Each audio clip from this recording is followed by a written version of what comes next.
এবারের কবিতা মোরগপাড়া। পশ্চিমবঙ্গে মোরগপাড়া যেখানে সেখানে হয়, মোরগপাড়া করার জন্য কমিটি একটি রয়। তাদের কাছে টাকা নেন পাহুড় যারা মারেন, টাকা এমন বেশি নয় নেন না যারা হারেন। দুটি মোরগ লড়াই করে ছেড়ে দেয় পাড়ায়, যখন তখন লড়াই করে মাঝে মাঝে দাঁড়ায়। দুটি মোরগ লড়াই করে পায়ে থাকে কাইত, পাহুড় তার কপালে জুটে যার আছে সাইত। বিভিন্ন জাতের মোরগ হয় নানা রকম ফুল, সাবধানে মোরগ ধরবেন নয়তো হবে মস্ত ভুল। পাহুড় কথার অর্থ হলো ঠিক যদি পাহুড়ে, এক সুরে কাজ হয় পাহুড় তখন পড়ে।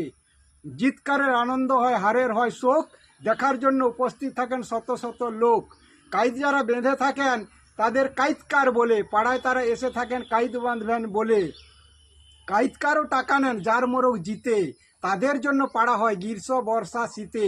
পাড়ার সাথে হাঁড়ার একটা সম্পর্ক দেখো থাকে, চালুনি দিয়ে চালিয়ে সাইডে রেডি করে রাখে।